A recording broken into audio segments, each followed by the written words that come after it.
Hello student, welcome back to my YouTube channel Biochem Academy.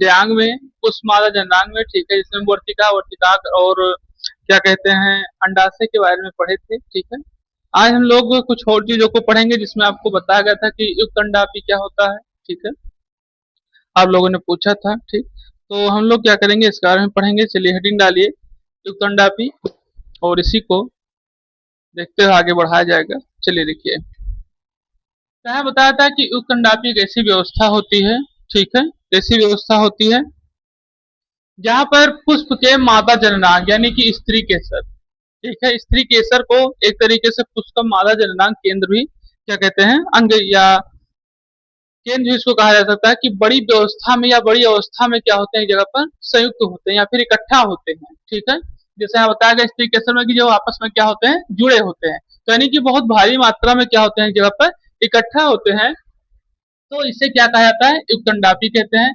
तथा जब स्त्री केसर स्वतंत्र अवस्था होती है, मतलब तो स्त्री केसर अलग अलग जाने लगते हैं, ठीक है, जैसे उनकी प्रक्रिया हो गई, ठीक है, तो फिर क्या होने, अलग अलग जाने लगे।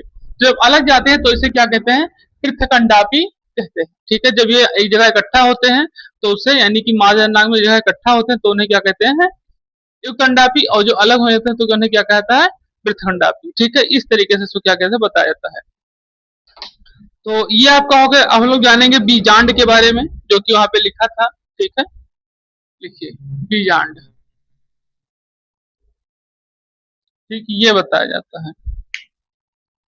क्या बताया जाता है कि अंडाशय के भीतर बहुत छोटी छोटी क्या होती हैं, गोलाकार की संरचनाएं पाई जाती हैं और जिन्हें क्या कहते हैं, बीजांड कहते हैं। ठीक है, और इन्हीं को क्या बताया जाता है, गुरु बीजांड धन। ठीक, अब हम लोग स्ट्रक्चर को बनाएंगे और उसमें सब चीजों को क्या करेंगे, एक जगह पे समझेंगे, जो चीजें हमने आपको लिखा दी है। ठीक,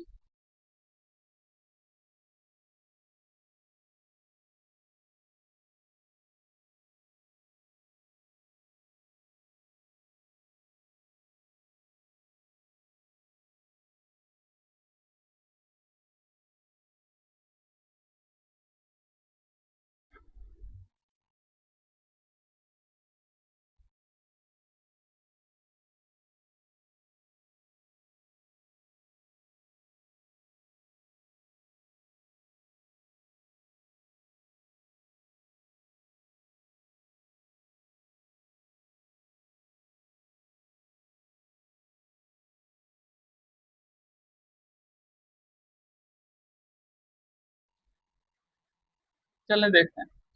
तो यहाँ आपको बताया जाता है, ठीक है, ये यही की व्यवस्था, ये भी यही की व्यवस्था, ये भी है। तो बताया क्या जा रहा है कि एक तरीके से ये आपका जो ऊपर लगा होता है, तो एक कैप की तरीके से बना होता है, इसे हम क्या कहते हैं, युक्त अंडापी अंडाशय। अभी हम लोग युक्त अंडापी अंडाशय पढ़े जिसमें स्त्री केसर क्या होता है, जहाँ पे बहुत सारी मात्रा में इकट्ठा होते हैं। ठीक, ये अंडप है आपका, ये क्या है, ये अंडप है। हमने कल आपको बताया था कि जहाँ अंडप भी अलग अलग प्रकार से होते हैं, जैसे एक एक पे रहेंगे तो नींबू, ये सब चीज हमने कल आपको बताया था।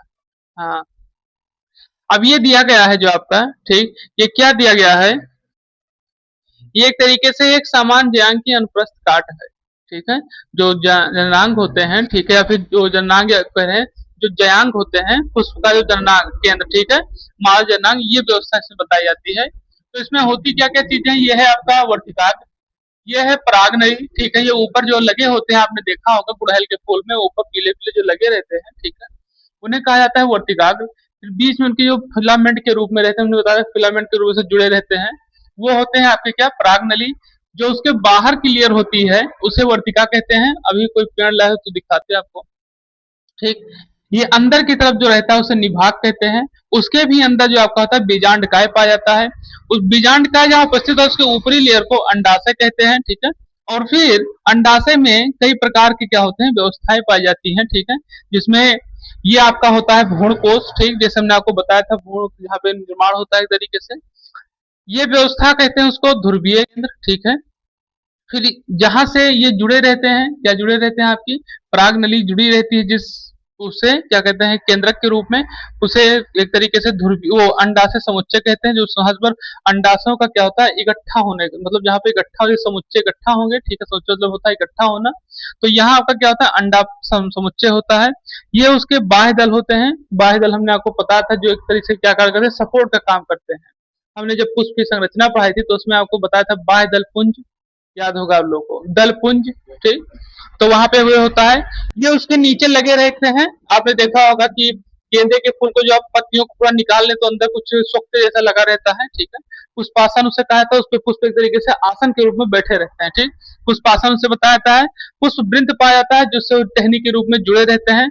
और यहाँ पर जो सबसे नीचे लास्ट में होता है उसे नर युग्मक कहते हैं, ठीक। तो ये है आपका एक तरीके से क्या है, एक समान जनांग की अनुप्रस्थ काट का चित्र, ठीक। अब इसमें कुछ चीजें हैं जो भी हम लोग आगे पढ़ेंगे, जैसे क्या क्या, जैसे कुछ चीजें तो पढ़ चुके हैं, वर्तिका परागनली, परागनली हम पढ़ चुके हैं, वर्तिका पढ़ चुके हैं, निभाग पढ़ेंगे, बीजांडकाय पढ़ चुके हैं, अंडाशय पढ़ेंगे, भ्रूणकोश पढ़ेंगे, ध्रुवीय केंद्रक पढ़ेंगे, अंडाशय समुच्चय, बाह्य दल पढ़ चुके हैं, पुष्पासन पढ़ चुके हैं, पुष्पवृंत पढ़ेंगे और नरयुग्मक पढ़ चुके हैं। ये युक्त अंडापी पढ़ चुके हैं, अंडक पढ़ चुके हैं। तो कुछ चीजें आपके टॉपिक में बची हुई हैं, उसको हम लोग क्या करेंगे, अभी आगे पढ़ेंगे, ठीक है। तो आप इस चित्र को बना लीजिए और फिर आगे बढ़ें। चलिए, तो अब हम लोग जानेंगे बीजांड की संरचना के बारे में, ठीक है। अभी हमने आपको ध्यान होगा, अभी हमने आपको जब स्ट्रक्चर बनवाया था, कहाँ पे हमने आपको लिखा था बीजांड काय, अगर आपको देख रहे होंगे वहां पर स्ट्रक्चर में, तो बीजांड काय लिखा गया था, ठीक है। तो अब हम लोग क्या करेंगे, इसी के बारे में बीजांड की स्ट्रक्चर को बनाते हुए और जिसको हम लोग क्या करेंगे, समझेंगे कि बीजांड क्या होता है, इसमें क्या क्या चीजें पाई जाती हैं, ठीक है। और उसी के अंतर्गत आप ध्रुवीय केंद्रक और सारी चीजों को क्या करेंगे, समझेंगे, ठीक। चलिए, तो ये आपको बताया जाता है इसमें क्या बताया जा रहा है बीजांड की संरचना में, कि बीजांड जो होता है एक छोटी संरचना या छोटी संरचना होती है। बीजांड की क्या होती है, एक छोटी पुष्प में ही एक छोटी सी संरचना होती है, जो, ठीक, जो बीजांड वृंत द्वारा बीजांडासन से जुड़ी होती है, ठीक, जुड़ी होती है।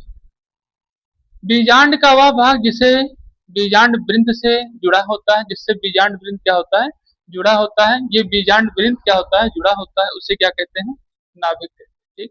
हम लोग इसमें कुछ चीजें आप लोग सोच रहे हैं कि बीजांड वृंत क्या है, ठीक, ये भी सोच रहे होंगे। तो हम लोग सबसे पहले जानेंगे बीजांड वृंत होता क्या है, लिखिए, ठीक है। तो यहाँ बताया था बीजांड के बारे में, क्या बताया, बीजांड वृंत के बारे में क्या बताया जाता है, जो आपको दिया गया बीजांड वृंत क्या होता है, ये पौधे के अंडाशय में स्थित एक डंठल या डोरी जैसी संरचना होती है, ठीक है। और साथ साथ ये डोरी जैसी जो संरचना होती है, ठीक, फिर क्या बताया है कि इसका जो कार्य है, ये बीजांड को पौधे के अंडाशय के भीतरी दीवार, जो उसके अंदर की हमने देखा था कि इसमें दो दीवारें बनी हुई थी, जो भी हमने स्ट्रक्चर बनाए थे, तो दीवारों को जोड़ने का कार्य करता है। और भी आपने देखा है कि एक तरीके से डंठल के रूप में होता है, किस तरीके से होता है, डंठल के रूप में होता है। ये सबसे बड़ी चीज, जो कोई चीज डंठल के रूप में यानी पाइप के रूप में, जैसे समझे डंठल मतलब क्या, डंडा यानी पाइप। तो ये बताया जाता है ये कि ये एक तरीके से ये पोषक तत्वों, ठीक है, और जलीय पदार्थों को लेने और ले जाने में क्या करता है, एक तरीके से मदद का कार्य करता है, ठीक।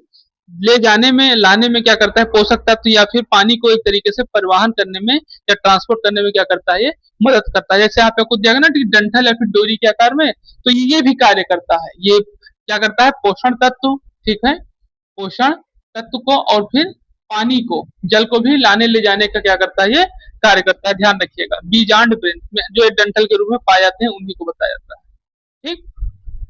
तो चलिए इसको नोट कर लीजिए। अब हम लोग को जानना है बीजांडासन, ठीक है, बीजांड सन के बारे में जानेंगे कि ये क्या होता है। तो इसको हम लोग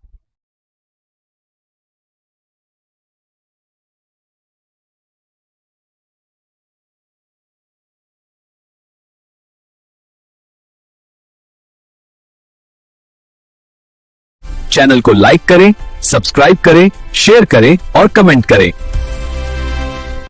The top important concept is coming up next. Subscribe now to the Biochem Academy. Don't miss it.